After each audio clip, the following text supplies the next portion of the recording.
Welcome to Space and Grace, the podcast for soul-led entrepreneurs done hustling for their worth. Let's build a life and business that actually feels like freedom. Today, we're diving into something we've all heard about but might not fully understand: the ego mind. All the cool kids are dropping it into conversation, but what actually is it, and why does it matter for us as entrepreneurial women? And more importantly, how can we use it to build our businesses and lives with more ease? Do you have a constant flow of thoughts based on fear, lack, scarcity, or struggle? I used to as well, and sometimes I still do. And for the longest time, I didn't even know there was a term for it. I didn't know how to separate myself from my thoughts. In fact, I thought that constant mental chatter was just me. And you know what I mean, right? That inner mean girl telling you you're not good enough, you're not smart enough, and you'll never reach your goals. She's not you. That's the ego mind at work.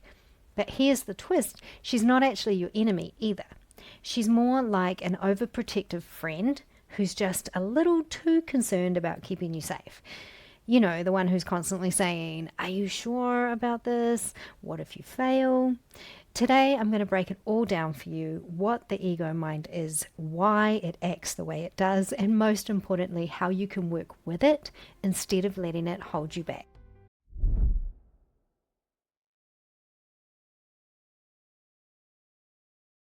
All right, let's start with the basics. The ego mind gets a lot of airtime these days, but what is it really? Well, psychologists and spiritual teachers have slightly different takes, but they're surprisingly aligned in some big ways.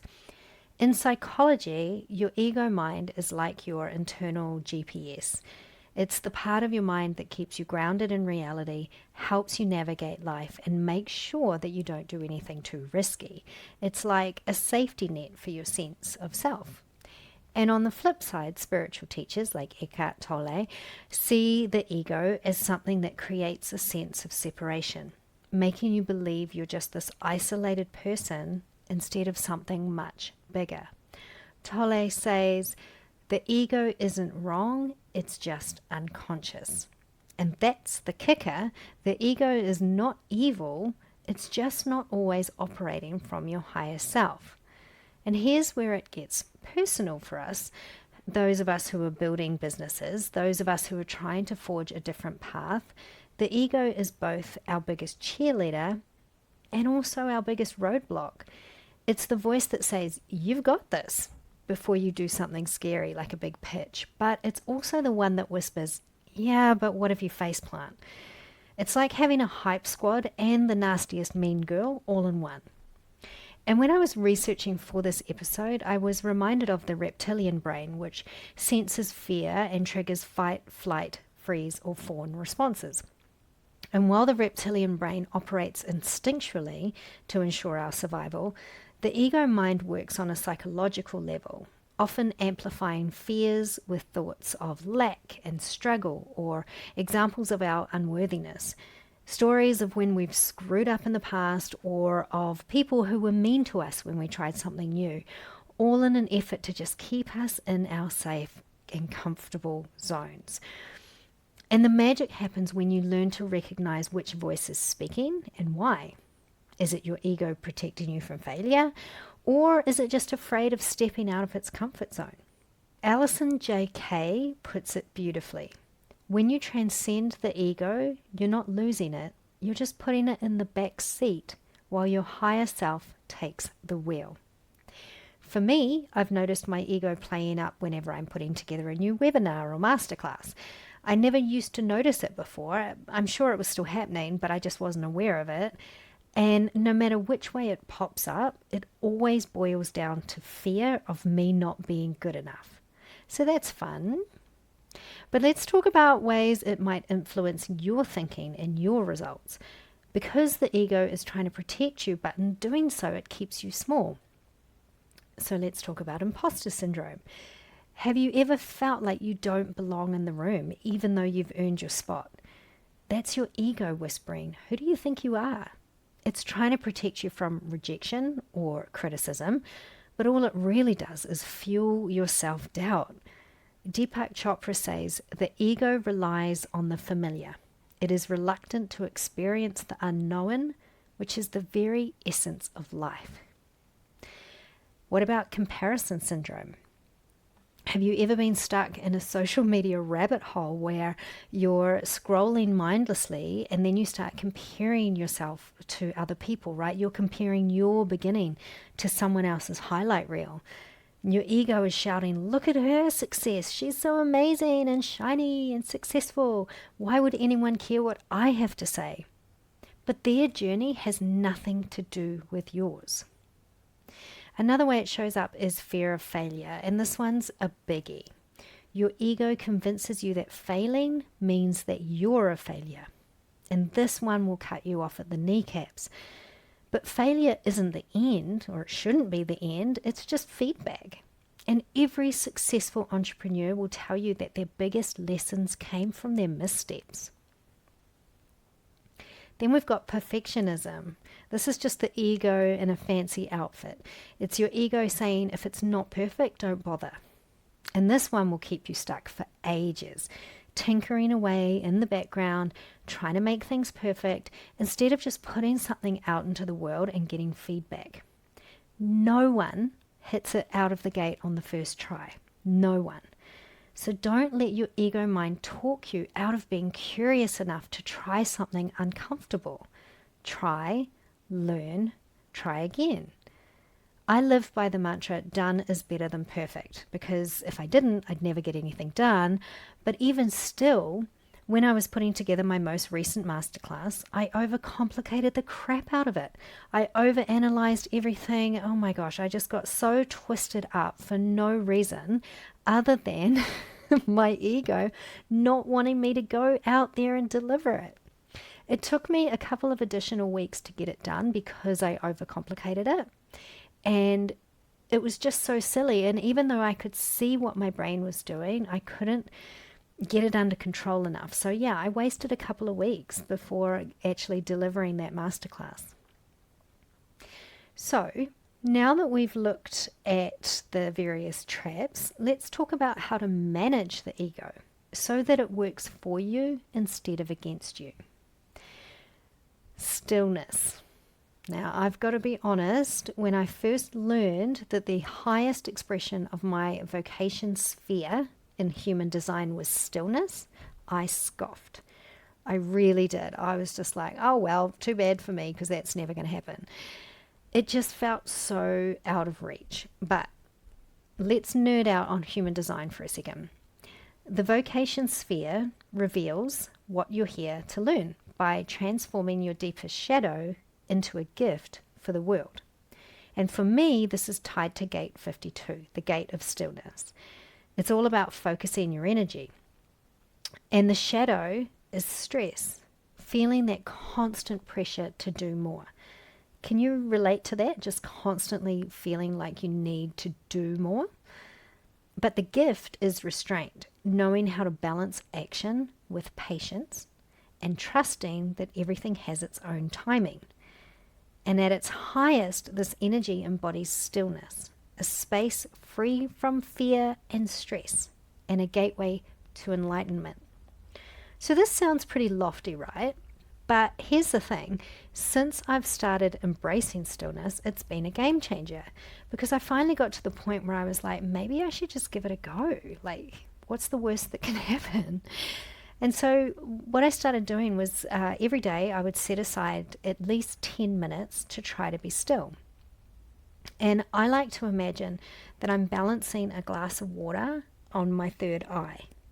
And my thoughts still come, and they can still get a little bit crazy, and I can get a little bit carried away with them. But I let go of the chaos, and I just try to come back to that calm, still water. And I know that within that 10 minutes, I'm still, I haven't got to the point where I can just completely clear my mind for 10 minutes, but I figure if I at least give it 10 minutes and I give it my best shot, then I'm still further ahead. And at first I used a timer, but now I just kind of glance at the clock beforehand, and then I come out of it when it feels right and I feel nice and calm, and it's often longer than 10 minutes. And here's what shifted for me. I'm getting better ideas.